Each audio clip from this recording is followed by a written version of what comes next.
live stream. It is the best Major League Baseball podcast live stream on the internet. And it's us, James, Chris. That's me. That's him. James, let them know what we got going on today. I got tongue-tied. You're absolutely good. We got a fun one today because, we've been starting to realize that these live streams are a lot more enjoyable when we can, call a game while it's going on. So right now we have Yankees versus Seattle. Yep. And I think this is a really appropriate game. Didn't I say in the last live stream that we did that we were going to do something for Seattle? Yes, you did. You actually did. Because Travis, I believe, is a Mariners fan, I think. I mean, I want to be careful here, So this is kind of perfect. My team, his team. And we get to do this live. So let's go. Let's go. Let's go. So how's the game looking so far? I know that you said we're starting right now and the game's been going on. So we're actually, I'm for me, when I really want to watch a ball game, if the ball game's already started, I'm like, the ball game started. We must be a lot farther in than we actually are. And we're actually in the bottom of the first. So we're still at the beginning of the game. So we'll probably make it to something around the seventh inning today before we have to call it a night. We try not to go too long with these live streams. But right now we got Aaron Judge at the plate. And I believe that's Tyler Anderson on the mound. They have a pretty strong shift on Judge, who, as a developed hitter, definitely hits more to the pull side. But all of the infielders are playing way far back, which makes a lot of sense. It's very smart against a guy like Judge, because everything he hits is going to be hit hard. But you also have to remember, the pitcher's a lefty. He's not one of the best pitchers in the game.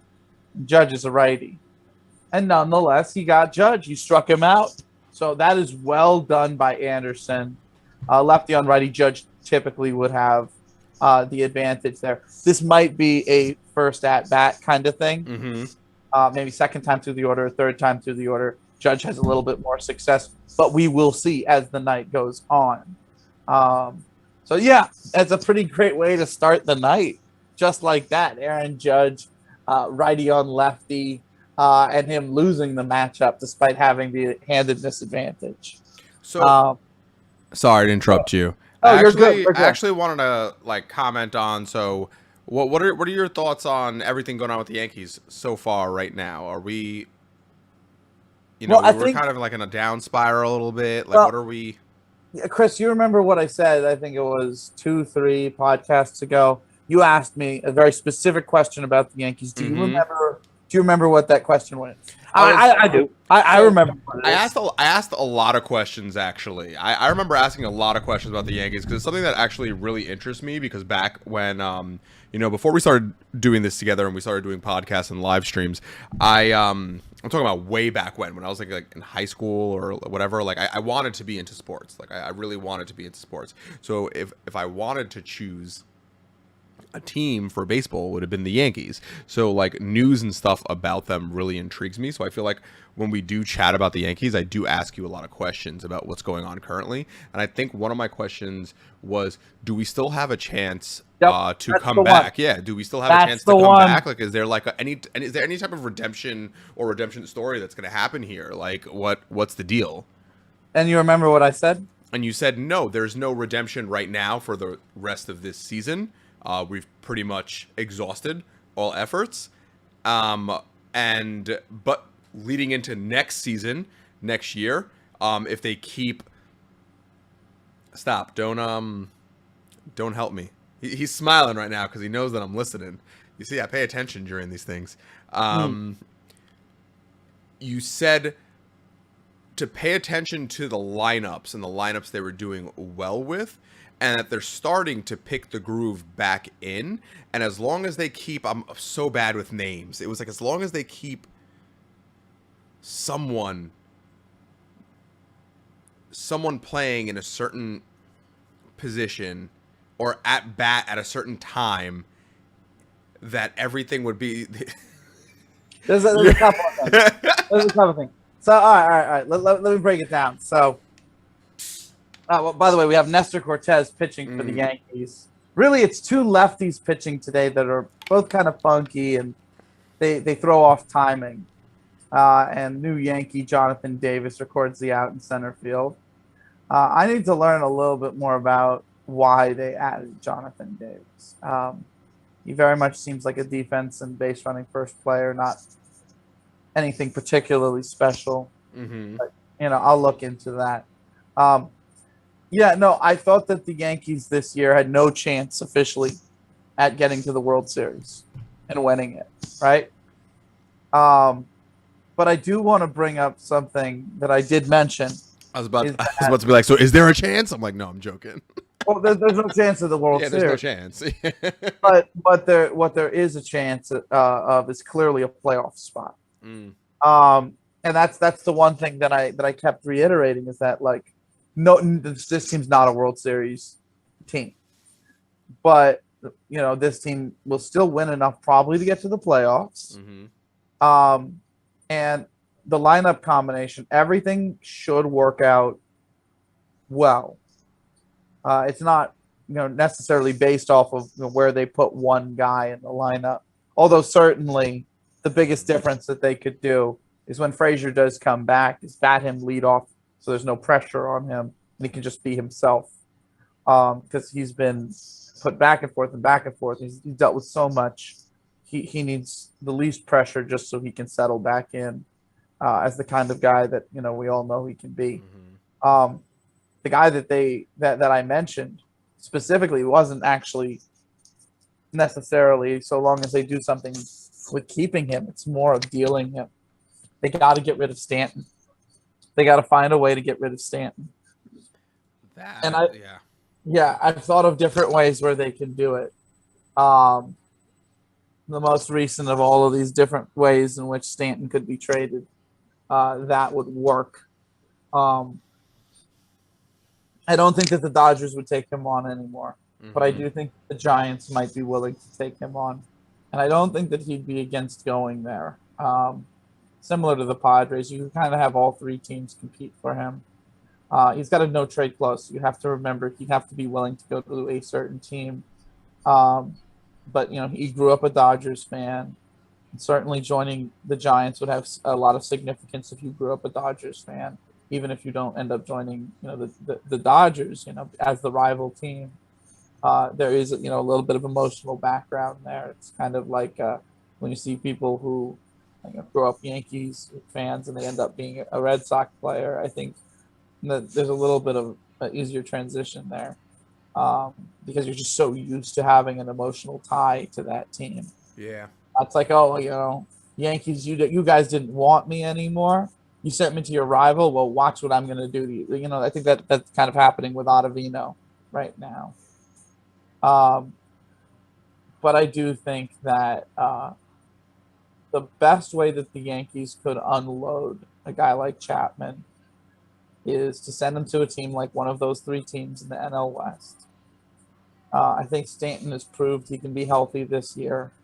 We look at last year and we're like, oh, he missed all of last year too. And it was a 60-game season, and he missed 37 games. Right, played in 23 games. He's healthy at the end of the year. It's really important to mention that over a full year, if you miss 37 games, you can still clearly play in a full season. Yeah. And he's typically the type of guy who gets stronger as the year goes on. He's a bat speed guy. That's just his thing. He's 6'6".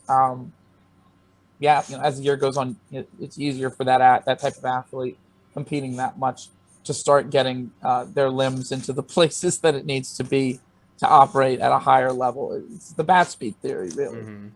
And we've talked about this on the podcast too. Yeah, we've talked about this. Absolutely. And I think what you'll have to do is you'll have to pair him with a bunch of guys who are inexpensive, who are talented and under team control for a very long period of time to counteract the fact that he's under contract for a lot over a long period of time. He can still clearly hit. He's been proven that he can, go into the field if need be, although the Yankees don't like to chance it because they really like having his bat in the lineup. They do have DH, so keep him there. And he's been known to be a plus fielder. Um, I mean, there's no real reason to think that he wouldn't be a very valuable player for the next quite few years. Yeah. In the National League, he's just very expensive, and at the end of the contract, it's going to be bad. So if you can couple him with a bunch of different players, I'll give the example: Austin Wells, Anthony Volpe, Davy Garcia, maybe a now piece like Chad Green, Miguel Andahar, Gio Urshela, two bigger pieces that are very talented, under contract for not very much for a few years. Maybe Peraza as well. And if need be, Gil or Medina or Schmidt, one of them, depending on who you'd feel more comfortable losing. Or maybe, just Domingo Herman, depending on if you want to lose him. He's very talented, but, other reasons. Questionable character reasons, but that's for a different day. You do all of that with all these players who are not making very much, who are under contract for very long, who are very talented. And, in Urshela's case, he's a two-way player, absolutely phenomenal defensive third baseman. Basically in what amounts to a sophomore slump this year, and in most years should probably be 20 to 25% above league average with the bat and that level of defense. Many years under contract, very little money. Andahar, there's your left fielder with his throwing arm. You give him enough years out there to get his bat back, and then to learn the position as well, because he's got a phenomenal throwing arm. Maybe he ends up being eventually slightly above league average defender, leaning on the throwing arm, leaning on that. But then in addition to those guys, like I said, Volpe, there's your future shortstop. Peraza, there's your future second baseman. Wells, there's your future first baseman. Like I said, Urshela, third base. Andahar, left field. Stanton would be right field. I mean, that's basically sending a whole team in addition to multiple pitchers. I suggested Chad Green because he's a closer type pitcher. And he's kind of emerging now, but I think that he's not exactly the right guy for what the Yankees are trying to do. I think they already have Chapman for that type of role where you need to bring him in with an empty inning, and the rest of the time with the game on the line, it's not exactly the best idea. I don't like having multiple guys like that. But he's definitely valuable. He's a closer, so that takes care of the closer spot. So we just mentioned almost every spot, on the diamond, with the exception being DH, catcher, and center field. Now we're mentioning closer, and like I said, with Davy Garcia and maybe someone like Clark Schmidt or whatever. Wait, we have the comment section. Yeah, that would be enough, I think, to offset it. Travis is in the comment section. He wants to know the score. 0-0, my friend. Oh, it's 0-0. What inning are we in? We're, I believe, in the bottom of the second. Bottom of the second. Okay. It's the bottom of the second? I believe it's the bottom of the second. Stanton just got a single. So we are monitoring things. Yep, bottom of the second. So we're monitoring things. And Tyler Anderson's still pitching. He's 13 pitches into the game, so we're not that far in. But we got new Yankee Joey Gallo at the plate, who the Yankees gave number 13 to. Does that suggest that the Yankees may want to bring back Joey Gallo? Because you don't give away number 13. That was A-Rod's number. You don't give away that number to just about anyone. So you think it's significant? You think it's could be significant. It's worth monitoring. Okay. Because I do believe, I believe. Well, Rizzo's the guy whose contract's up after the year. The question is whether they're going to bring him back. I believe Gallo, his contract's up after next year. I think they're going to have him all of next year as well. So it's going to be interesting. It's going to be interesting seeing what he can do. Oh, he drove it down the line. looks like, is that Oh a double? man. Is that a double? Is that a double for? That's a double for Gallo. Awesome. And that's the whole thing with Gallo. Half the time, might even be a little bit more than half the time, when he gets a hit, it's a double or a homer. I remember before the Yankees got him, I checked his last 57 games played, right? And he had 42 hits, Chris. You want to know how many of them were homers? Wasn't it like around like 12 of them? 19. Mm. It was almost half. It was almost half of his 42 hits were homers. And if you added the doubles in there, I'm sure it would have been half. Oh, Maybe even more than half. Is Gallo a free agent in 2022? I believe so. Yeah. I believe so. So after the 2022 season, I believe he's a free agent. But I'll tell you, I was talking with some Yankees fans because the rumor at the deadline was that the Yankees were going to trade Luke Voigt as we're watching Gleyber Torres come in against Tyler Anderson with no outs and a runner on third and second. I'll tell you. Hold on a second. I really want to watch this because Gleyber really hits lefties these days.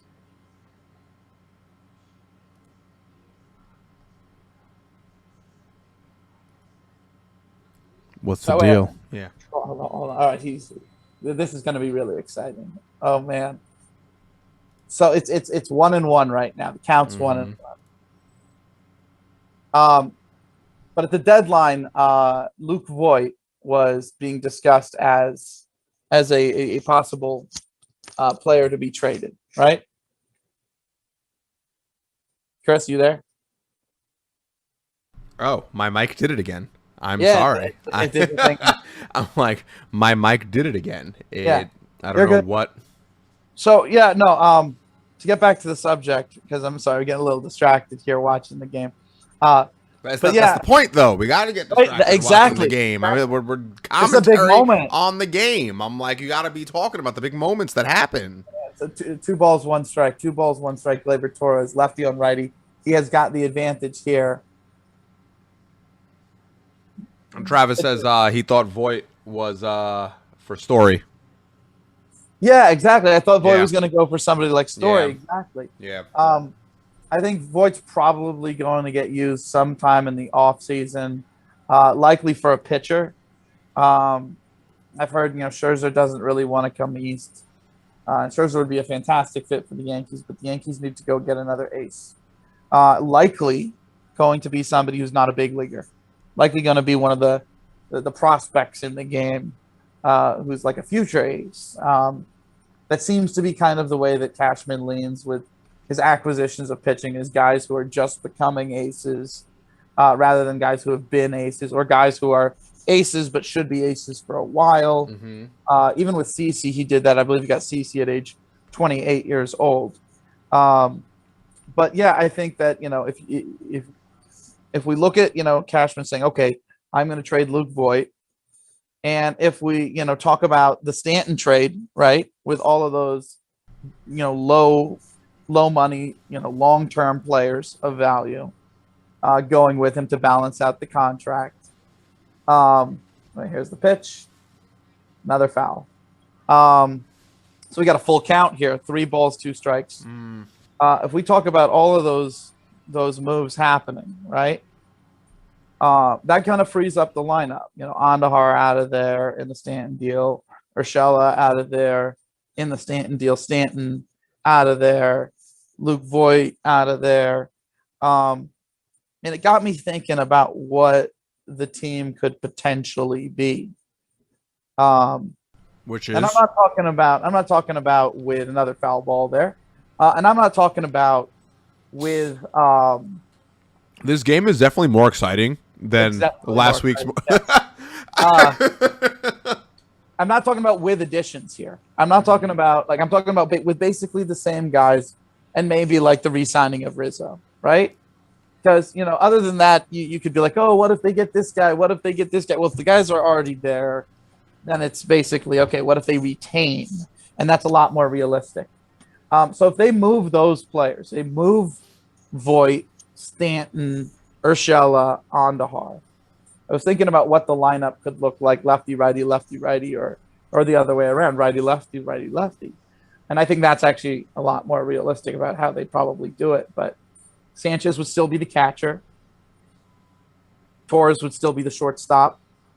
I think Odor would probably take over at second base because LeMahieu's gone back to who he was in Colorado, which it's okay. I mean, LeMahieu can play all sorts of different positions. He can basically be the Yankees version of Zobrist. They need a guy like that, and they've needed a guy like that for years, and that's what LeMahieu initially was supposed to be when we went after him. So, all right, we got a fly ball to right field. Runner stays on second, but Stanton tags up and scores. Yankees are ahead 1-0. So like I said, Sanchez at catcher, LeMahieu being the Ben Zobrist type. First base would be the Rizzo re-signing, so Rizzo would be back there. Odor would be at second. Travis over. Saying trade Voit for like a Sandy Alcantara type of guy, or even a Freddie Peralta. Freddie Peralta's too valuable at this point, unfortunately. But although that's a great idea, Alcantara is exactly what I'm thinking. Travis, you nailed it. That's really the perfect fit. The Marlins get a real great middle of the order guy to build around. That they just don't have a guy like that. They don't have a guy anywhere near that level.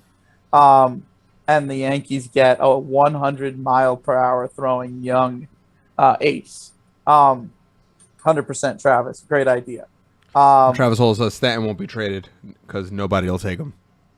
Well, I mean, that's initially what I thought. And in isolation, that's 100% right. But then I was like, okay, well, is Stanton still valuable outside of the contract? And I was like, well, yeah. So the issue's then the contract and the length of the contract.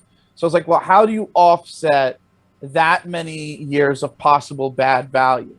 Well, what you got to do is many players of possible many years of good value. So that's why I say, Urshela and Andahar and Wells and Volpe and Garcia and like maybe Schmidt and, in addition to that, a now closer like Green, like coupling that many inexpensive talents who have many years of team control ahead of them. I think that could be enough to offset. I don't even say could be. That should be enough to offset the Stanton contract, especially in a trade market like this. If we're looking at who got traded at the deadline and who they got traded for, that should be enough to do it. And most of those players that I mentioned are either going to be elite bullpen arms. I think Davy Garcia is not a starter. I think he's going to be an elite reliever. I think that Andahar is going to be a middle of the order hitter for batting average and power once he fully recovers from his shoulder and wrist thing. I think that Urshela is going to be like somewhere between top 8 and 12 third baseman in the league for maybe the next 4 years because of how good defensively he is and how good the offense can be at its peak and how good it can be even at its lowest point, which is, I think, what we're seeing now. 6% above league average. With that level of defense is still outstanding. I just think a different group of coaches around him would definitely get much better base running out of him. And then you're looking at like literally one of the better two-way corner guys in the game. Like a 4-WAR guy each of those years. And Andahar could be the same kind of deal. Right now, Wells' stock is exploding because people are looking at him and seeing, oh, he's just basically another Kyle Schwarber, except a little bit less power and a lot faster. Like if he played a full year this year, he'd steal close to 30 bases, which, is shocking to some people. And he's a lefty power hitter. Mainly a first baseman, but he'd be a plus defensive first baseman. And then there's Volpe, who his stock is shooting through the roof right now because he's a great defensive shortstop, could play second for sure, can really run the bases, and now is hitting for power this year after seemingly being a contact profile before this. For me, I always knew that he had this in him based on his swing mechanics. So this is not surprising me. This is more like surprising the overall prospect community. And then, overall, most scouts and prospect evaluators in the game, they believe that behind Dominguez, that the Yankees' best position player prospect is Peraza. So throwing him into this deal on top of all of those other young guys who've got years of inexpensive team control ahead of them, I can't imagine if you're like the Giants, for instance, why you wouldn't be perfectly okay with taking on Stanton, given that Stanton is still a productive player, given that, when looking at his health, it's actually not nearly as bad as you'd think. You know, normal season 162 games. He missed 37 games last year. All right. That's still a lot of games, though. I mean, it is. Maybe I'm too. That's how many games he usually misses. Maybe I'm too critical. Like, I Yeah. don't know. If you're missing that many games, it's like Two things. One, he got injured. has always missed that many games every year of his career, basically. Two, when you're 6'6", that's the trade-off. That's tall, dude. In baseball, it's very hard to remain healthy at 6'6". Why so? I mean, it's very hard to remain coordinated at 6'6". Demanding all of these different skills out of your body for 162 games. I mean, if you're looking at other sports, football's like 16 games, basketball's like 80-something games. So I'm sorry, Travis thinks that it'd be way too much to give up like 3 or 4 players. Hey, look, whatever you got to do to move Stanton, if you can do it, do it, man. Yeah, if you got to take a couple guys out of the deal, I mean, I'm fine with that.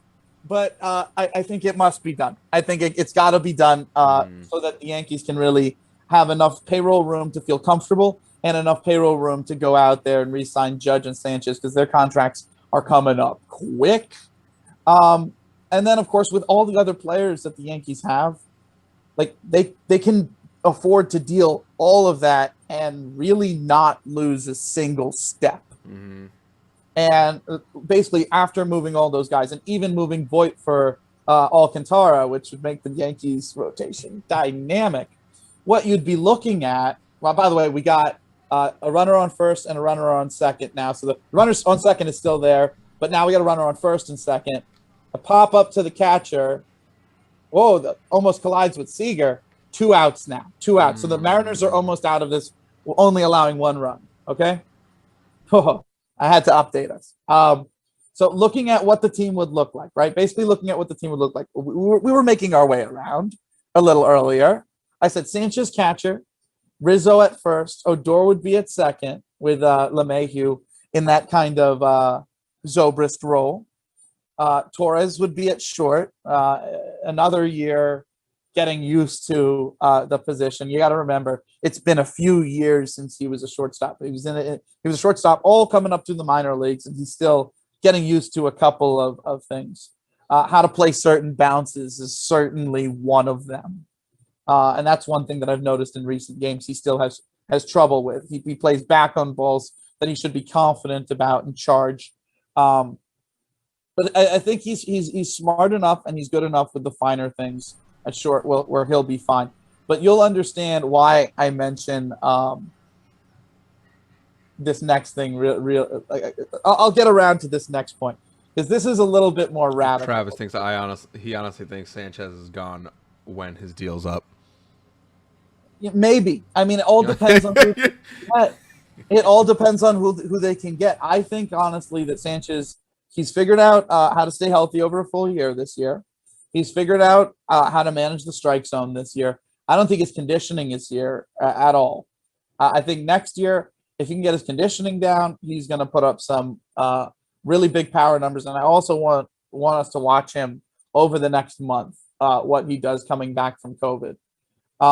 But I also want to say, like, if they can move on from a guy like Stanton, or not, we'll get to Stanton in a second. Sanchez, I don't mind moving on from Sanchez. I don't mind letting him go at the end of his contract, but we got to then actually get somebody who's better. Like, is Buster Posey still doing his thing at that point? Does he not want to be a Giant? Salvador Perez. maybe Wilson Contreras of the Cubs. There's not very many other guys that are on Sanchez levels. So it might be worth just gritting through the process because he's not a bad defender anymore. That's certainly the case. He's certainly a fine enough catcher back there. And he's certainly a good hitter. And he can go on streaks of being absolutely insane. If he can just get his conditioning down, he could possibly do it for a full year now that he's figured out how to be healthy for a full year. But to get back to how I'm going to have, well, I'm going to say how I'm going to have it, how I would have done the Yankees if I'm in charge. Again, we don't know if they're going to do this, but with all the same players that they have under contract, Judge would be in right field. When Jonathan Davis comes up, he drives the ball to center, third out of the inning. Mariners have gotten it out, only allowing 1 run, although Davis certainly drove that. We got Judge in right field. That's where I'd have him, very clearly. You'd think I'd have Hicks in center field, but Florial is actually the superior defender. And I got Hicks and his cannon of a throwing arm in left field. Florial's in center field. I think he'll definitely be big league ready at that point. He's proved that he's borderline on being exactly who we expected him to be when he was called up. But I think that we want to see him do what he did in AA and AAA, and for a longer period of time than like 20 games, which means the rest of the year. And then I think at least leading up to a certain point next year. Oh, Trav wants Hicks out. But yeah, a lot of people want him out. A lot of people want him out because he's been not exactly the most healthy player. But if you look at what the Yankees need left-handed bats. He's a switch hitter. The Yankees need speed. The Yankees need defense. You'll see how I'd imagine them utilizing Hicks in order to get the most out of him in the lineup in a second. But if you put Hicks, look, center field's a difficult position to play. And Hicks looked well above average in the year that he played left field for us.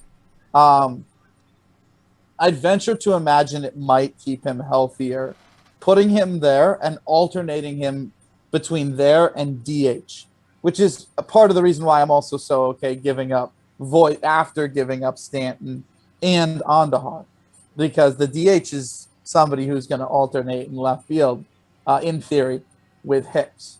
And that DH would be Clint Frazier. Now, Clint Frazier had vision problems. I want to see if he can get used to goggles. But having his level of base running, he's a fast base runner, his eye at the plate, his level of bat speed and potential with that swing.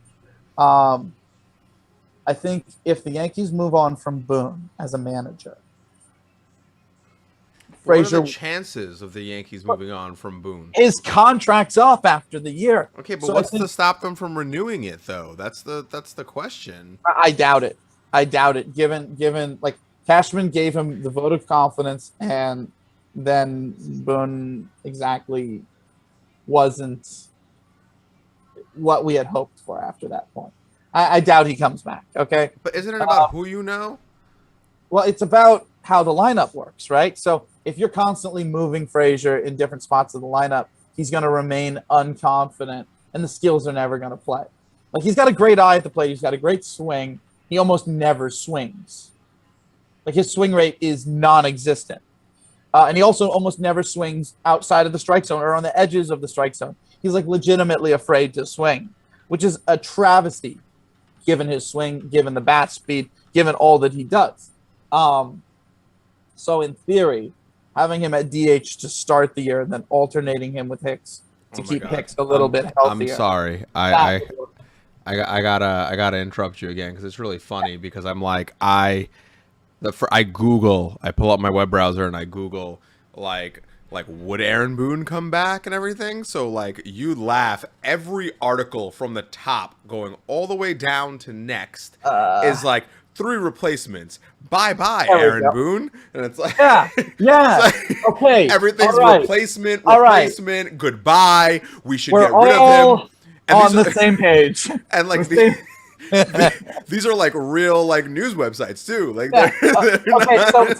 So we're all on the same page here. We're all on the same page here. So yeah, no, Frazier in this scenario would bat leadoff, where there's not. You think leadoff there'd be a lot of pressure, but as someone who did bat leadoff, that's where there's no pressure. You can be yourself. There's no, oh, I got to drive someone else in. There's no one on base. You can just execute your skills. And at worst, if you work a walk, then you can be fast. You can use your base running, which I'll tell you, Frazier is a plus base runner. And Trav saying, I agree. Boone, get out. Just please get out. 100%. So, but this is where it gets interesting, right? So the analytics say 2 through about, I'm going to say 5, the book at least, says about 2 through 5 are the most valuable spots in your lineup. So after righty Frazier in the 2-hole, you go Rizzo, lefty. Then you go Judge, righty. Then you go Hicks to split up Judge and Gallo. Then you go Gallo after Hicks. Then you go Sanchez after Gallo. Odor after Sanchez. Torres after Odor. Florial in the 9-hole to turn it back over to Frazier. And that is righty, lefty, righty, switch, lefty, righty, lefty, righty, lefty, and then back up to righty in the 1-hole. That is dynamic. And there's only like, I think, 3 spots in the order there that aren't good base runners. That's the 2-hole hitter, Rizzo, the 3-hole hitter, Judge, and the 6-hole hitter, Sanchez. Everybody else is a plus base runner. It's, I mean, I think that's almost like the optimal scenario between having power, having base running, having lefties, having righties, defense. And if you're going to ask, okay, well, where does Gallo play if Hicks is in left field, Frazier's at DH? Gallo came up through the minor leagues playing third base. He played third base for quite a few years for the Texas Rangers. You can't obviously ask him to do it mid-year, which, I mean, we have him now, right? But during the offseason, I mean, he grew up a Yankees fan. He wore 13 and is being allowed to wear 13, A-Rod's number.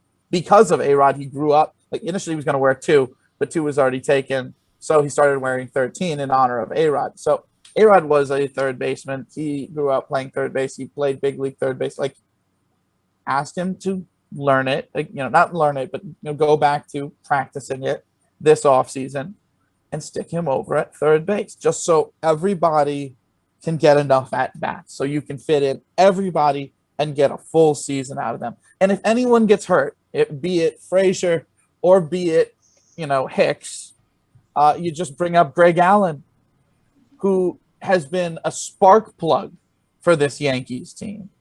So then Allen gets to play every day. And if it's an infield injury, then LeMahieu plays every day. So the lineup can work really, really well if you make those specific moves. And our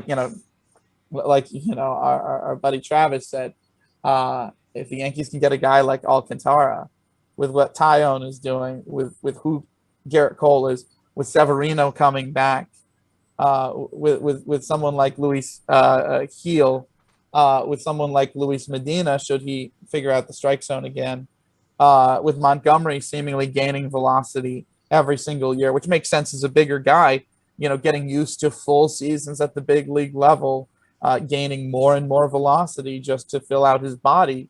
That could make Montgomery a really good pitcher in time. Even Domingo Germán, he seems to be getting a little bit better at certain things, maybe holding how good he is a little bit later into years. And then, of course, the Yankees could go out and sign a guy too. But I think that grouping right there is fantastic. Oh, that's right. I knew I brought up signing a guy for a reason. If I'm the Yankees with Corey Kluber's contract being up, the fact that they paid him $11 million and then he got injured like for the third time in like 3 seasons, I think you got to go be like, all right, Tanaka, we're sorry for picking Kluber over you. Let's bring you back. Because Tanaka has expressed that he wants to come back, and the Yankees they would love to have someone like that right now. All right, wow, okay, we got some action here. Kelenic scores. Nestor Cortez has been allowing a couple of different base hits. I believe that was a sacrifice fly by Mitch Haniger, who has been one of no, oh yeah, it was a sacrifice fly by Mitch Haniger, and he's been one of the best players, if not the best player, on the Seattle Mariners this year. He's at least in competition for it. He's primarily a bat, but he's starting to round out things defensively. He had some big issues at the beginning of his career. But I don't know. He kind of reminds me of like a young Donaldson at the plate, which is a massive compliment. So now we got a 1-1 game with a runner on second and 2 outs in the top of the third inning with Ty France at the plate. Ty France was one of Tony Gwynn's final elite hitting students. And he came up for the Padres as well, funny enough, after being a student of Tony Gwynn at, I believe, San Diego State. Playing for the Padres, he was coming up, he was putting up outstanding numbers. Seattle traded for him, and he was kind of doing a little bit of number fluctuation initially. But over the last little bit, he's really started to round out into an above average bat. I've always liked his hitting mechanics. And the scouting report says that this guy was a guy who initially, they didn't think that he was going to be that great of a hitter. But just from putting in work, he turned himself into a good hitter, which is always an amazing story to hear. Seattle has so many great players on their team, J.P. Crawford being another example. I think he needs a little bit more development, a little bit longer to get his swing in line. His launch angle is not good, but occasionally he puts fantastic swings onto the ball. If he can figure out how to do that more regularly, execute his A swing more regularly, which might just require more physical strength, I do think that he can be a well above average hitter, which with his defense at shortstop would make him incredibly valuable. There's not very many, Chris, we've talked about this for our player list. There's not very many two-way shortstops between the majors and the minors. There's not, yeah. Like most of them are like they're playing shortstop, but they do better at second, or they're playing shortstop, but they do better at third. And then there's some that, they play a phenomenal shortstop, but they don't hit enough. J.P. Crawford could be one of the very few guys who'd play a phenomenal shortstop and also be able to hit. So he's almost at that point now. I'll tell you, Seattle has quite a few guys that are very good. I remember on Robbie's streams a while ago when I had enough time on my hands to show up a little bit more often. I would tell everybody about how Kyle Lewis, he's putting up great numbers initially at the big league level, but he's not quite ready. I think now we're starting to see what I meant by that. But this is the thing. I think Kyle Lewis could also develop for them in the ways that they need him to. The guy I think I'm the most excited about on their team, and I'm very excited about Cal Raleigh, their catcher. But the guy I think I'm most excited about is Taylor Trammell. If he can figure out at least how to hit righties at the big league level, which he should be able to do at some point over the next 2 years. He's got a fantastic swing. He's changed his swing mechanics. He needs to, I think, change his approach to go alongside it. And once he's zeroed in on that, I think he'll be on a totally another level.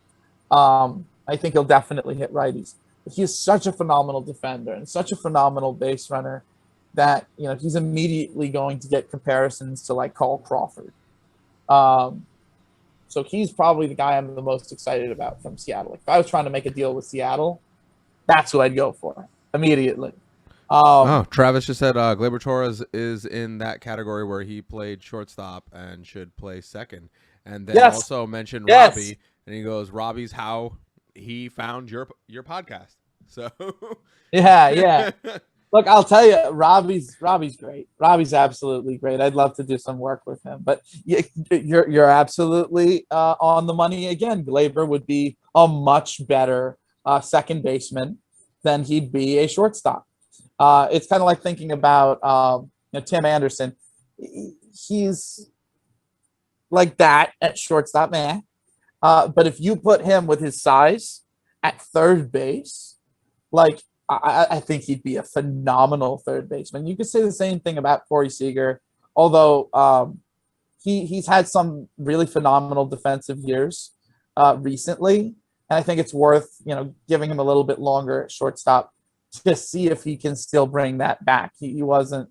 Last I checked, he wasn't really doing too good defensively, but that might have changed. But him with his size, eventually he'll have to be a third baseman. And funny, you'd think that Didi would have to be a third baseman, but his mechanics are much more of a second baseman. And funny enough, he grew up with Simmons, and Simmons would always be more of the shortstop. Didi would always be more of the second baseman growing up. So if you look at Didi's mechanics and you wonder why they're more of a second baseman's mechanics, that's why. That's why he literally grew up, doing so many double plays next to Simmons of all people at playing second base. So yeah, I think Didi going back to second would make him phenomenal, and then also that would give him a little bit exposure with the shift of playing some in the outfield, which I then think could open up all sorts of possibilities of Didi possibly playing the outfield and then turning him into like the most amazing super utility you've ever seen because he's a lefty. Later on in his career, he's still going to have the contact. He's still going to have the swing mechanics. What he's going to need is physical strength. And with his body, he's going to put it on. He can put on that physical strength. He's got the body to do it. And if now all of a sudden he has the possibility of, oh, is he a second baseman? Oh, is he a center fielder? Oh, is he a shortstop? Oh, is he a third baseman? It gives him a very versatile defensive profile. In fact, you could, in theory, put him at all of them. It's part of the reason why I liked Didi so much, and I always thought it was a really dumb idea that the Yankees got rid of him. Because even in bringing him back, you could bring him back and just alternate him and teach him different positions. I mean, he's that kind of athlete. I don't know. That's where I'm at with Didi. I love the guy. I think he's very underrated. He needs a lot of the right factors if he's going to be able to hit for power. The Yankees were able to give him that. But I don't think that without those factors, he's able to hit for the same level of power, both for batting average and for extra bases. All right, so we still got a 1-1 game. Now there's 2 outs, the bottom of the third inning. LeMahieu's hit a single. He's on first base. And we have Stanton at the plate, another righty who typically crushes lefties. And at this stage of his career, moving forward, that's definitely, I think, going to become more of the prominent skill. Although we have seen guys who have his level of bat speed be able to hold this level of production for longer by simply fouling off pitches more that they're not quite able to get their bat head around on, working the count deeper and walking more. Thus, having much higher on base percentages, still having a certain level of out of play power from working the count and getting to more hittable pitches. And, frankly, being the size he is in addition to the level of bat speed, the size can't hurt as an added advantage. I don't like Stanton, so I don't talk good about him. Never do. But it is worth mentioning on the right team, he's a very valuable player. I just think on a team like the Yankees, where you're going to have power, why add a guy who's mainly just power? If you're on a team that has all these other little things, you have lefties, you have people who can run the bases, you have the little skills here, you got, right? Having a guy like Stanton makes so much sense because you don't have enough power and you need a guy to drive the runs in, right? But having him on a team that already accounts for that, he brings nothing to the lineup that's new. And he's in a lot of ways a worse version of a lot of what the Yankees already have going on. And again, that's not talking down about Stanton. It's mainly saying that Luke Voit, when healthy, is ridiculously good. Mm-hmm. as they're going to trade in that scenario that we talked about. They trade him, but he's nonetheless really good. Otherwise, how could he get Alcantara? He's a dynamic player. Frazier, he offers the base running. He's got no contract. He offers unbelievable bat speed. He's still finding himself. We don't know what levels he can even get to. Having him at DH would allow him to focus just on hitting. Having him at leadoff would allow him to focus without any pressure. And he could even just use his legs if he does get on it. Like, you got Judge for power. You've got Hicks for power. Florial can hit for power. Odor can hit for power. Torres can hit for power. Gallo can hit for power. Rizzo can hit for power. Sanchez can hit for is that needed? And I think on a team that isn't so careful with him, that has him regularly playing the outfield, there's also, I think, a chance that he might end up hitting more consistently. There are some guys who have said that, like, going from playing the outfield and DHing to just DHing, they couldn't stay within the rhythm of the game. And certainly if you're 6'6", that is very much a possibility, especially if you're changing leagues, which is what he did. He's still been a very good hitter.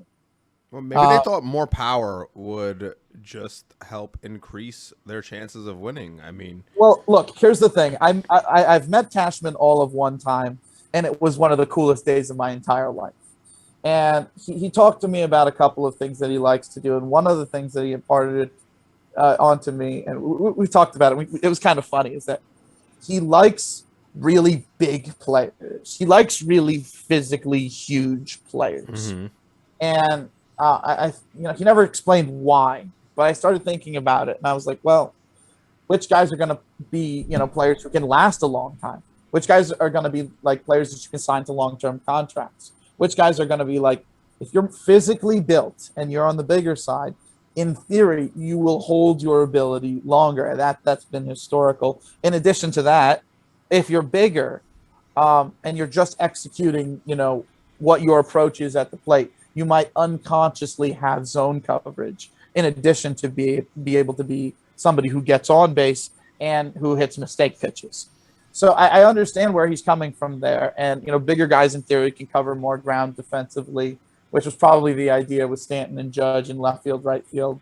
But, at the same time, I think that if you're on the bigger side, it almost means that your mechanics have to be really sound. Or at minimum, you have to be a lefty if your mechanics are not sound, so that you just hit righties, which are the majority of pitchers out there. If you're a righty and your mechanics aren't particularly sound, then you need to be a total anomaly, which thankfully Stanton is. But like I said, it doesn't work on the Yankees. Oh goodness.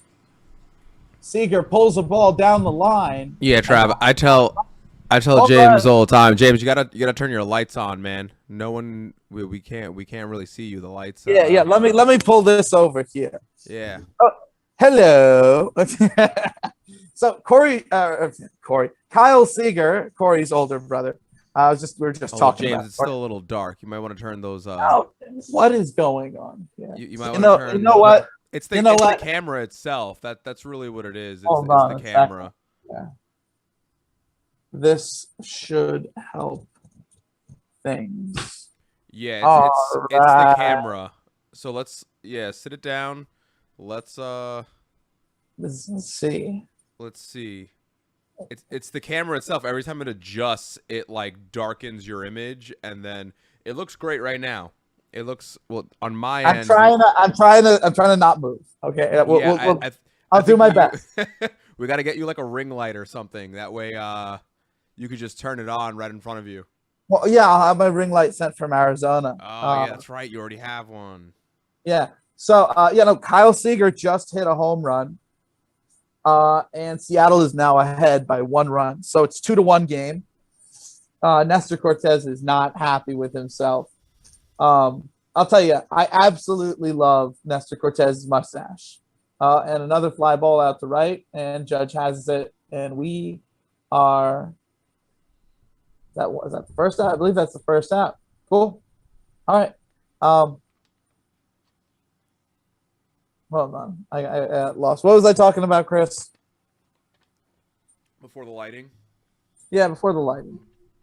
You were actually giving an update about the game. You were like, here's this happening, Oh and no, then no, I just said that. I said Seager hit a homer. So oh, we're so at yeah, two to that's one. so then we're back where we started. Yeah. Um, I'm sorry, I just got a little bit distracted. Luis Torrens is at the plate.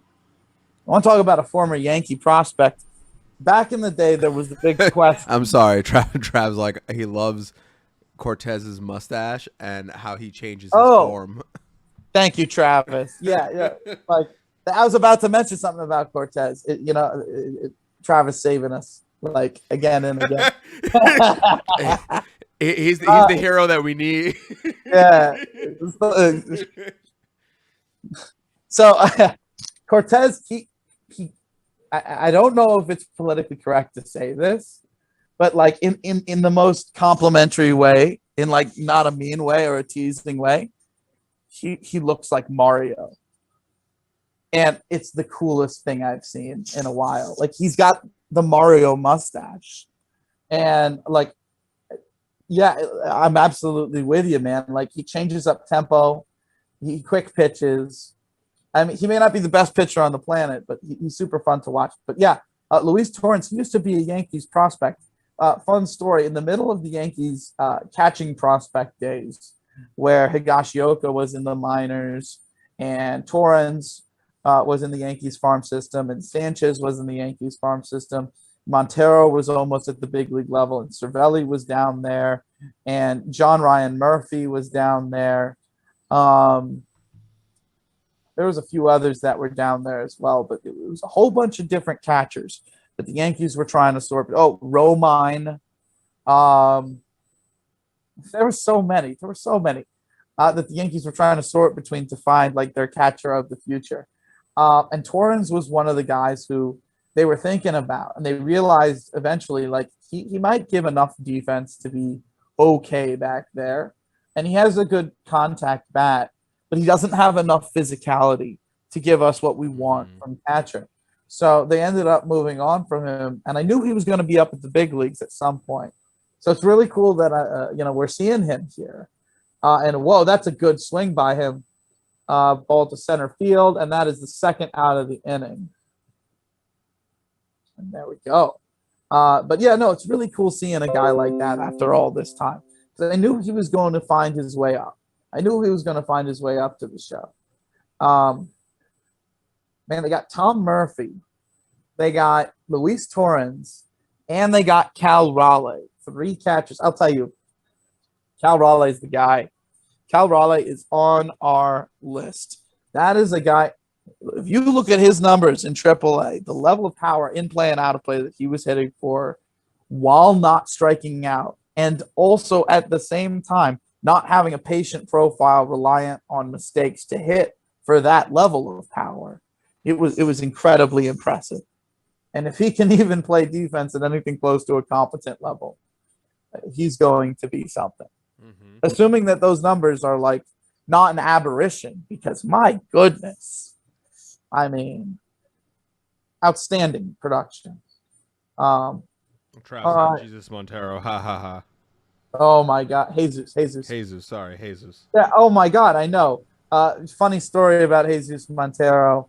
Well, he's kind of a sad story because I think at the end of his career, he had lost a lot of the strength in his body because of all the different weight changes and all the different things that happened to his body.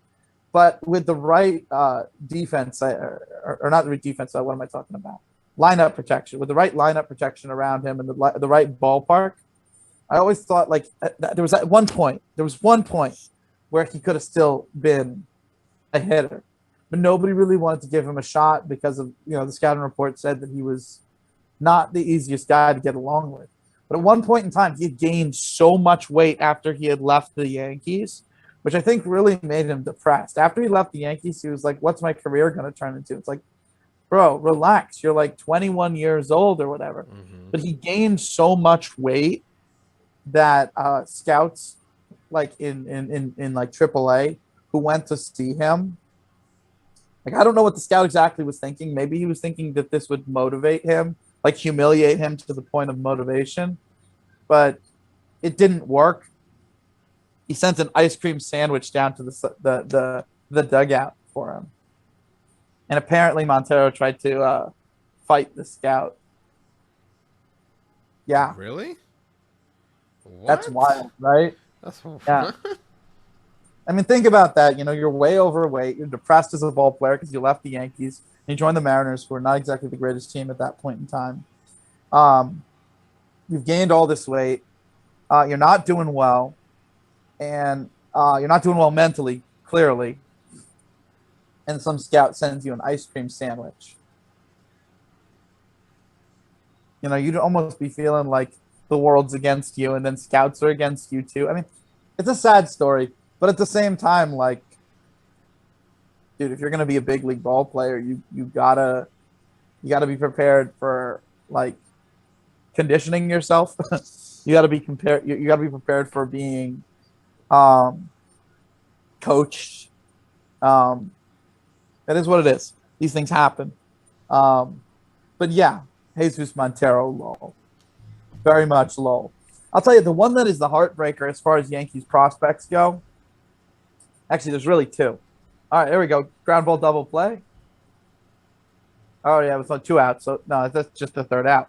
The two that break my heart as far as Yankees prospects go, while we go into commercial break, are Slade Heathcott, absolutely unbelievable prospect, lefty hitter, 5-tool guy, could absolutely play phenomenal defense. Played every game at 150% to the point where he would be getting himself hurt all the time. But like he could do incredible things on a baseball diamond. And eventually injuries just took every ability from him. And he never ended up panning out. He bounced around a few teams, Oakland, the White Sox. Then he retired. I've reached out to him on social media telling him like, you know, like people know that you really could have been something, so don't feel so bad. That would make me feel worse. That would make me feel worse. Well, no, it's like I didn't exactly say it in those words, Chris. Wait, who is it again? Trav Zaxing. Slade Heathcott. Like, if you really want to see what this guy could have been, look up his Arizona Fall League numbers from like 2010. And that's, you know, amongst the best prospects in the game. I think Harper might have been in that grouping, or Trout. But, you know, he did insane things. But no, I reached out to him on social media because he mentioned something, and I saw him on social media, and I think I said something along the lines of like, sorry your career didn't pan out the way that you hoped. Biggest fan over here. I still watch your minor league highlights. I said something along those lines, right? I mentioned something about his minor league highlights. But I hope he's doing good, man. Like he's one of those guys that I genuinely like. I wish that a team like had seen what he needed and given him that. Like as much of a great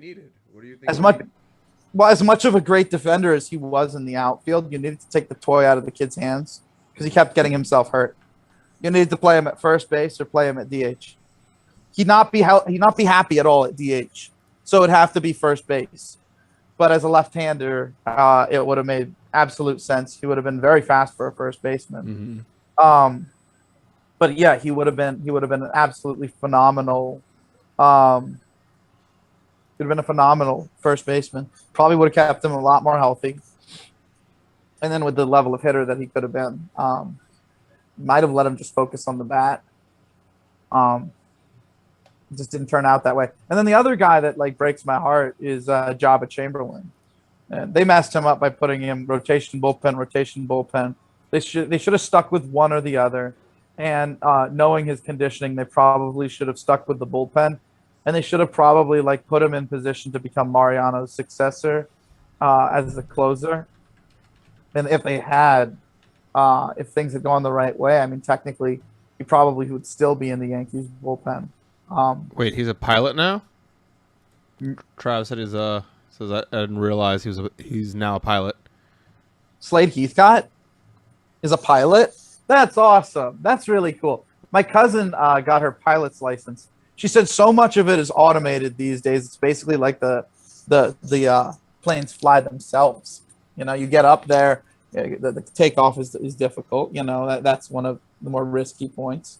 But then once you're up there, you know, and you're at cruising altitude, there's a reason why they call it cruising altitude, cruise control, basically. Um, but yeah, and you know, then there's all sorts of gross things that you can learn about, you know, uh, airplane products. But that's probably for a completely different podcast, Chris. Mm-hmm. We got Torres coming up here again versus Anderson. Joey Gallo just hit a double. Big surprise. It's either a double or a homer when he comes in. It's good to see that Joey Gallo's hitting is now finally coming around for the Yankees, so that's super cool. Torres fouls it off, 0-2. He's got 2 strikes on him. There's no outs currently. The bottom of the 4th inning. I wonder if Torres comes through here. You know, seeing this lefty pitcher again as a righty hitter, especially a righty hitter who's mainly been successful not against righty pitchers this season. You wonder if he comes through here, especially with a runner on second. Gallo's much more of the type of base runner who does a better job going first to third, second to home. He's at second now, than stealing bases. Although certainly he can do that. So maybe we see Torres hits a single here and Gallo attempts to score and we have a play at the plate. That'd be pretty exciting. Mm-hmm. That'd be really cool. And, you know, I'd be remiss to, you know, be talking about a Yankees-Seattle game and not talk about Jared Kelenic. Wait, is that the second person? Is that the second person with the heartbreaking? Well, no. I already talked about him. We got Jabba Chamberlain. Yes. But Kelenic is one of the best prospects. He's now playing for Seattle. He's still got to make that transition from high minors to the big leagues. He's got a very good idea of the strike zone. He's got a very good swing. He's got very good conditioning. He's got, you know, good handedness to succeed at the big league level. He's a lefty. He can play good defense. He's fairly fast. So he's got all the things in theory that you would need to succeed at the big league level. He just needs to go through a little bit of a transition. And I think I mentioned when we talked briefly about the Mariners last time, at the middle of their order, moving forward, because I do think they'll probably trade Mitch Haniger. The middle of their order moving forward, you might have Taylor Trammell at the top, but it's going to be lefty-righty, Kelenic and Julio Rodriguez, who I will talk about in one moment. But Kelenic needs to get used to the big leagues. And with the shifts that the big leagues has, it might take a second. But when he does, he's going to be a very special player. We got Rougned Odor now at the plate with 1 out.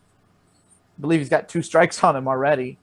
But that's, you know, once again, the type of player that he is. The cool thing is about Odor is that all season long, Odor has absolutely crushed lefties. So I wonder if that's going to hold true here. His numbers are phenomenal versus them this year. And we are pretty far into the season now. So that may hold true. But Kelenic, I don't really have a lot of worry about whether he will pan out. I think it's pretty clear that he's going to pan out. You know, when you have the physicality and you have the swing mechanics and you have the eye at the plate and, you know, you have the coordination. And he's even got things like speed going for him and just overall athleticism. I'm a fan of the guy, but he needs to make that transition. All right, Odor hits it against the shift. Wow. They had the shift so far over on Rougned Odor that Odor was able to hit a ball that would have been, you know, charged out by the shortstop typically. And he just hit it for a ground ball infield single. So now the Yankees James, have, on my end, you're starting to look a little dark again. You wanna slide it? Wait. No. Slide it. Maybe. Can you see me this way? This way. Slide the laptop. No, other way. Other way. Keep going. Well, no, not that way. What are you doing? What are you doing? Oh, oh goodness. Well, can you turn the lamp on behind you also? Like directly not that one. Directly behind you. Like That one. physically the other one. Yeah, yeah. I'll do what I must. I'm gonna turn all of them on. Yes, yes. We are going to see what we can do here. I'm gonna turn that one on. Gonna turn this one on. That should be enough. Turn that one on just in case. Oh, I like all the baseball photos. Look at that. Oh man, if you want to hear a story, that one is the Ah. story. That one is the great story. Although Ah. this one right here. Look at that. Is that one signed? What? Yeah. Yeah, Babe Ruth's like granddaughter or something. So All oh, right, here we go. let's see this. Here we go. Let's sit down. Higashioka out of the baseline. Okay. Um, Point it up a little bit. Yep. Just like that. That's actually perfect. There we go. So now it's 2-2. Oh, now you're dark again. I'm sorry. You turned away.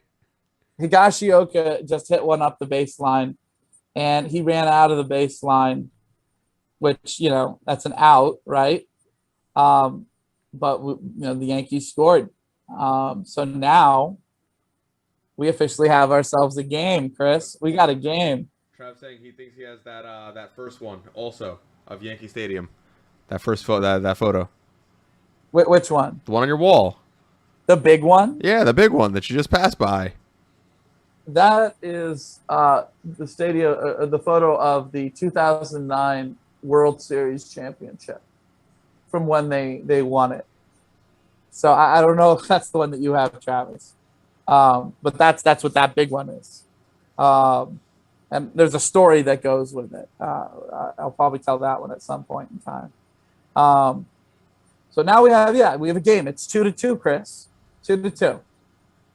Oh man, you're getting really dark. Can you like shift your laptop maybe? Where's your TV? My TV is over there. So you shift it. Yeah, you can do this. That's actually perfect. You look it's fantastic perfect right now. But then the TV's over here, so maybe I know So now I'm watching the TV, and So what we're gonna try to do here is we're gonna try to do this. The TV's right over here. Maybe just have it on your lap. Have the laptop on your lap. Yeah. Yeah. Let's go. Let's go. All right. So Jonathan Davis is up at the plate. Tyler Anderson on the mound. We're in the bottom of the fourth inning. Runner on second, 2. This has been like Julio might be, outside of Jason Dominguez, the most talented prospect in the minor leagues. I am a massive Julio Rodriguez fan, and he's probably going to be even more of a middle of the order. Wait, dude. I think we're experiencing some lag right now. I see it on my end. Yeah, it's getting. I think I should go back to over there because, man, who cares if you can't see me if you can't hear me? Yeah. I'm getting it on my end too. Trav's the hero of this entire live stream right now. When we first tried to start recording, we went in the other room, and we started in the other room. We couldn't talk, so now we go over here and we can't talk, and now we come over here and you can't see me. But you know what? You're gonna have to not deal with not seeing me. That's just gonna have to be the way. It is what it is, I guess, right? Maybe I should light a candle or something. I mean, I don't know what to do, but we'll just seriously, we've lit there's one. Look how many lights are on in this room. 1, 2, 3, 4, 5, 6. I mean, let's see if I can use the TV as a light and use the computer as a light. I don't know. Whatever. Julio Rodriguez, right? I think he's probably outside of Jason Dominguez, the best talent in the minor leagues. And he's clearly going to be a better hitter, better player than Kelenic, in my opinion. And that's no diss to Kelenic. Kelenick's going to be fine. Like Kelenick's probably going to be Michael Conforto. No problem with that. But Julio Rodriguez, he could be that true talent, like 300 plus hitter, 35 bombs a year, aggressive profile. So he's not just capitalizing off of mistakes. Very special player. He could be that for a very long time too. I don't even think it's out of the question for him to be up in the big leagues next year, which is kind of a bold claim. But I've seen this guy play professionally in front of me in the Arizona Fall League. And not only, did he, blow me away when I saw him, but he's continued down the same track of progress that I thought he'd be on at that point in time, from a numbers standpoint, from a physical development standpoint. So, yeah, I mean, he's now had the same exact trajectory projection for going on like 2.5 years. I can't imagine it really changing. With his swing mechanics, he's going to do fine, even against the high minors pitching. All right, so we got Nestor Cortez back on the mound. And Dylan Moore at the plate. Dylan Moore had a fantastic year. I believe it was last year. The big leagues didn't know him too well, but now scouting reports around, and he's still decent, but he's not a well above average, hitter, really. Although I do like the fact that he could play a bunch of different positions, and he has come through a few times in the clutch. Maybe in a few years, Kike Hernandez is on the league, but Kike is a very specific case, and he was able to kind of take a big step developmentally moving forward by leaving an organization that didn't have regular at-bats for him against all pitching and joining an organization that had a ballpark that really works in his favor and regular at-bats for him. And not just regular at-bats for him, regular at-bats where he knows his role, where he has lineup protection, and he could just be himself because he was the leadoff hitter. So he had a unique set of circumstances that allowed him to kind of take that step forward. In addition, I believe, and I could be wrong about this, but I believe he went from being a switch hitter at one point in time to just exclusively hitting righty because he feels more comfortable hitting righty. So that's another thing that if you do that, if you go from being a switch hitter to being one-handedness, that your skill set can really jump for a couple of different reasons. But I can explain that. I mean, look, if you want to hear why, imagine this, right? You have both swings and you're practicing them. You're practicing the mechanics of them as a switch hitter, right? Mm-hmm. I'm listening. And you have to get a lot of reps to get both swings to be good enough to produce in game to the levels that you want them to, right? And that allows you to foul off so many pitches. And when you get a hold of a pitch, you can really, hit it good because you practice the swing mechanics of it and you usually pull it, usually for power because, you've practiced the swing mechanics and you're repeating those exact swing mechanics.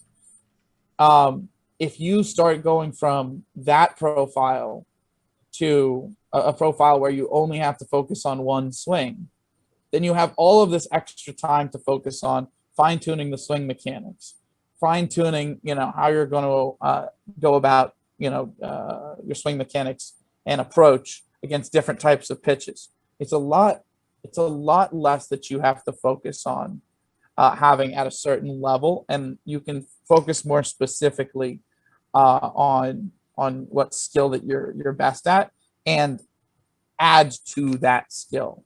So if you're good enough from both sides of the plate, but much better from one side, if you commit to that one side, I've experienced that you become even better from that side.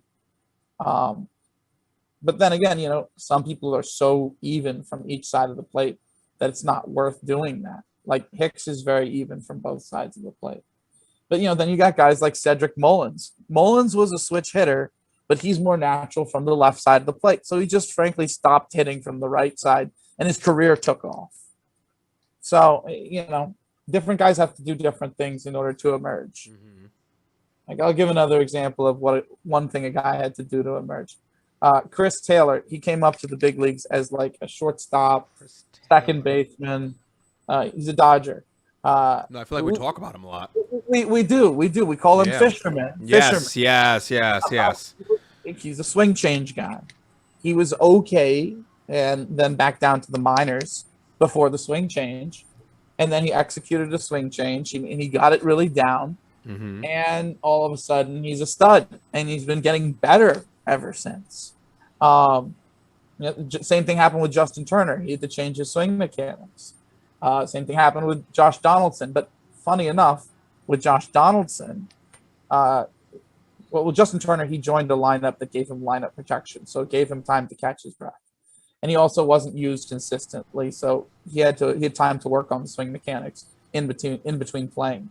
Donaldson was a catcher, and he ended up moving to third base, and that's obviously a lot less time where you're focusing on hitters scouting reports and making sure that the pitcher's on the same page as you. Mm-hmm. So he ended up spending all that time focusing on learning about hitting, perfecting his swing mechanics, and he took off. So sometimes it's just about taking a guy who has seemingly good enough swing mechanics and changing their role so they can focus on different things. Like Alex Gordon, he was not hitting at all early in his career, and he's retired at this point. And he got moved from third base to left field, which is obviously a lot easier to play left field than third base. And his offense went through the roof. So when talking about players changing positions from a defensive standpoint, you also have to think about the added bonus of what it could do for their offense. And that in large part will be indicated by what type of swing that they have. If they have good enough swing mechanics, that maybe it's not about mechanics, and maybe it's not about physicality. Maybe it's about the amount of knowledge that they're putting into the process at the plate, and they can't put in that amount of knowledge because they're focused on other things. Mm-hmm. I think with Alex Gordon's case, allowing him to move to the outfield allowed him to focus on offense to the level that he was focusing on offense at the minor leagues. He was a top prospect coming up from the minor leagues. A really good hitter coming up from the minor leagues. I believe some people compared him to like a George Brett, which I thought was a ridiculous comparison, but he ended up being still a very great hitter, and he ended up leading the Royals to a championship. But Donaldson wasn't a top prospect, but he was a guy who was a catcher moving to third. Justin Turner, he was kind of like a super utility guy. Mm-hmm. And it almost seemed like once he gained that, third base was his position. And once he changed his swing mechanics and once he gained lineup protection and they eased him in. The way that the Dodgers brought along Turner was brilliant. All right, so we now have two people on, two out in the top of the fifth inning. And the score is 2-2. So I just wanted to pause and say that because the ball was hit to the second baseman. There's two men on, two out. Score is 2-2. So 2 has a very significant, very big significance if you are a baseball fan. Anywhere near this generation. Because Jeter was truly a phenomenon to behold. Very much an underappreciated player by some, but by the people who saw him, they knew just how valuable he was. And into the shift,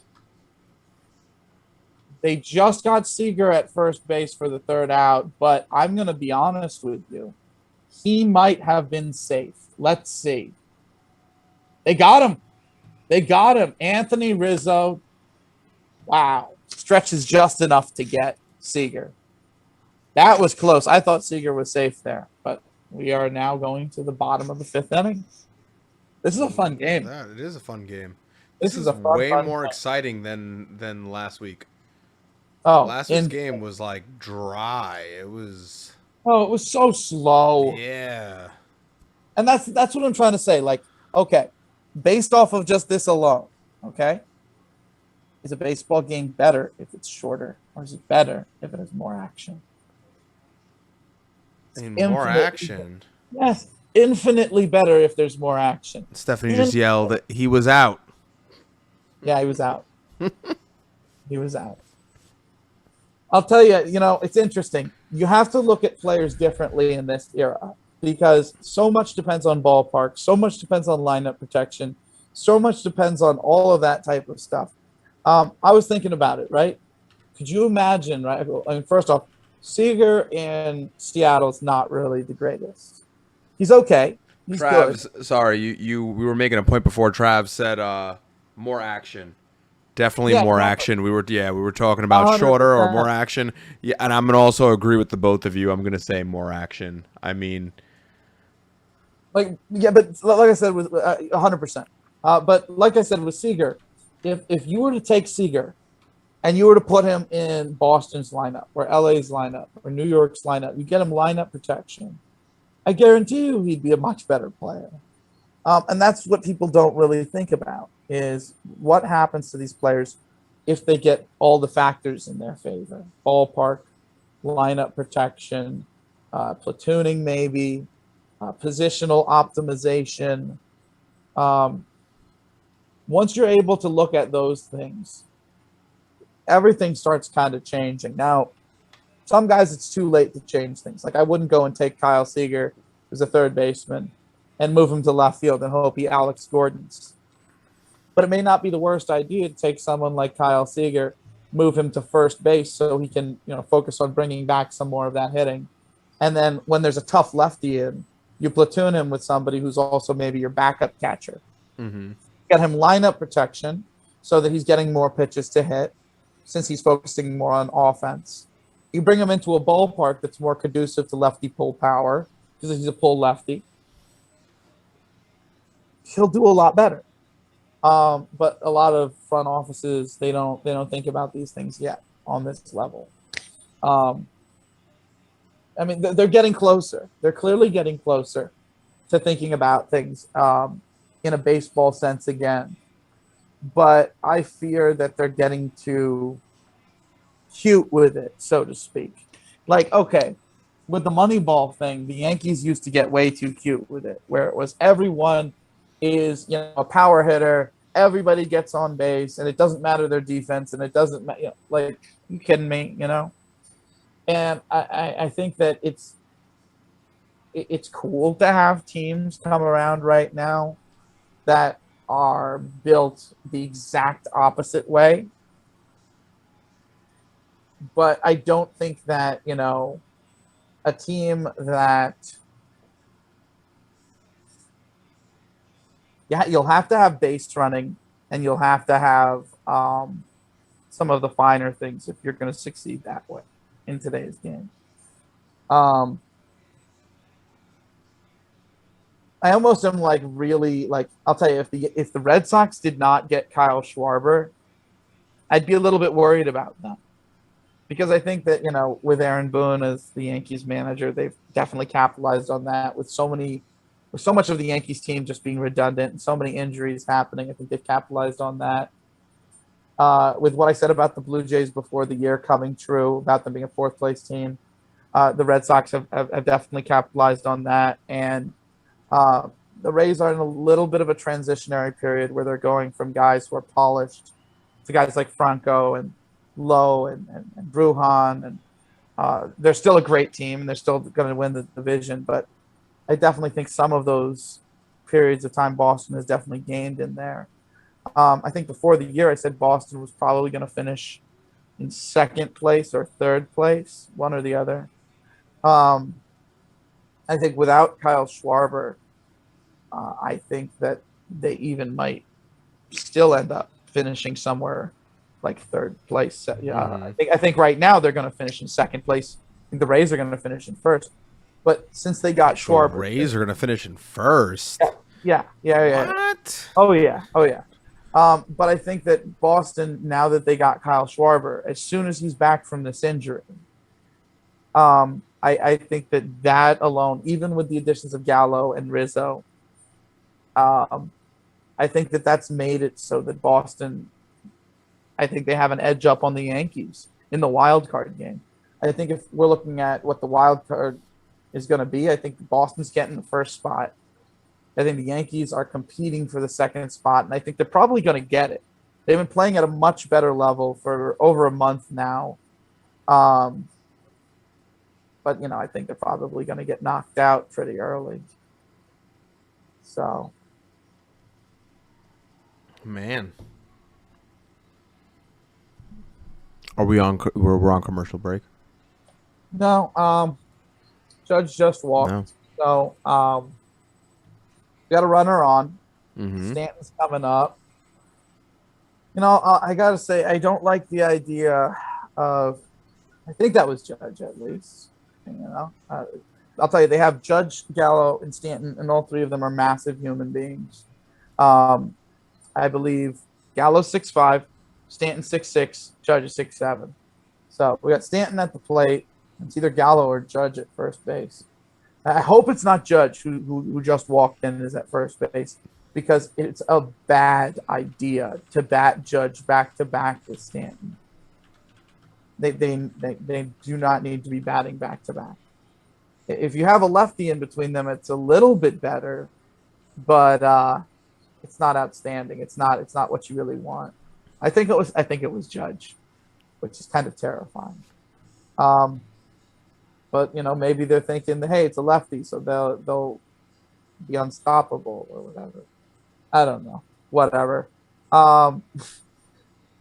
Some of these lineup decisions really bother me. And lo and behold, Stanton strikes out, and that's the third out of the inning. There we go. All right, so let's see. Do I have any closing remarks? We're getting close to the end on Seattle and the Yankees. I mean, I honestly do think that Seattle has so much young talent on their team, even with regards to pitching, because they have a phenomenal amount of talent. Trav says that was a shock. Yeah, total shock that Stanton strikes out there, right? Yeah, no, I'm totally. But he literally wrote all caps. Wow, what a shock. Yeah, right. I'll tell you though, Seattle has so much talent, pitching, hitting, base running, defensively, that with the Houston Astros continuing their slide, yes, we always have to bring them up. We always have to bring them up. You gotta stop. With the cheating Astros continuing their slide, and of course the Angels need to rebuild their entire pitching staff. Really, they got Detmers, they got Ohtani, they need 3 other guys. I don't know. I don't think Marte's staying in Oakland. I don't think Gomes is staying in Oakland. I think Josh Harrison's near the end of being effective, and he needs certain types of lineups in order to be effective. I'm not sure Oakland gives him that. So Oakland they're not really doing things for me. I think there's some development that needs to happen with their pitching staff. I don't know. I think we're slowly starting to enter back into the era of Seattle Mariners baseball, but we've heard this before. So I don't want to, give false hope. Man, you and Travs, dude. Travs just commented Houston has looked like a trash can recently. Yep. We called this. We said this coming. Stop. But what's interesting is that a while ago I was talking about how great Seattle's system was, and basically all of the pitchers ended up becoming injury-prone arms. Danny Holtzen, James Paxton, Michael Pineda, I'm sure there's Walker. Walker ended up being the best of them, but it took quite a while for him to fully develop, and most people didn't know that he had fully developed when he had fully developed, which is a very interesting situation. And during those years, they had Montero, And during those years, they still had Ichiro, but they had a bunch of guys like Justin Smoke was coming up through their system, Nick Franklin was coming up through their system, Brad Miller was coming up through their system, and they had Franklin Gutierrez. And, it was thought to be like all these young guys are coming up through the system, and we already have the top of the lineup taken care of. We already have so much defensive guys here executing, and we have Cliff Lee and we have Felix Hernandez. That when all of these guys come up from the minor leagues, they're going to come up and they're going to start hitting, and we'll be good to go. And almost every single player that they promoted, basically got ruined in the next year or two. Almost no success stories came out of it was one after another top prospects for the Mariners that didn't end up developing. And a lot of people have a lot of different theories on why it happened, but you just pray to God that it never happens again. And I'll tell you, Seattle's at a really phenomenal point with their youth right now. So knock on wood, they could really be developing something here that is long lasting and division winning. But they need to take their time. They need to take their time. They need to pick the right guys to sign to support this group. And they need to understand what this group is, I think, even before they do that. Because if they know what they have, then they know what they need to add to have the full picture. And all of what they have is enough pieces at a low enough price where they should have the money to complete the full picture, as well as, the pieces should be available for them to complete the full picture. What they're looking for, what they'll be looking for when they go shopping, it's not going to be something crazy because they'll already have their shortstop. They'll already have their catcher. They'll already have most of their team figured out. So I don't know. I don't think that they're going to have too hard of a time finding somebody to get when you have that many options and you have that much to spend. So I think, I think Seattle definitely is on the rise within their division. And I think if we're comparing them to the Rangers, they're miles ahead. If you're comparing them to the Angels need to do the right things to keep up their position player base, as well as add 3 pitchers, as well as keep up a good enough bullpen unit. So that's a lot to ask, okay? Astros are falling off. Oakland's not going to keep their guys. Seattle's just going to be able to add. So that's my closing thoughts. That's all I got, Chris. I just want to say how we're essentially coming to a close right now on the live stream, but I'm loving this. I'm loving everyone showing up, showing love. This is the most viewers we've had. We've had 5 viewers. I love entire live stream. Trav, you have been great. You have saved us numerous times. Always come back. We love having you here. It's fun times. And it's fun times. This was a really great live stream. And I think moving forward for next time, we're gonna have to get some ring lights. Oh yeah, here. That way it's like 100%. We're gonna have to get some ring lights. That way this camera stops autofocusing. Yeah, and I'll tell the story about the photo in the back. Oh, yeah, and we can all talk about the photo in the back. Travis can tell us about his. Yeah. Like and subscribe. Yo, like and subscribe. Hit that bell so you know when we're going live. And thank you for coming out. Listen to the podcast. Stay tuned for the next live stream. We try to live stream every Thursday, which we totally do. So yeah. Yeah. We'll see you then. We'll see you then. Let's go. Let's go.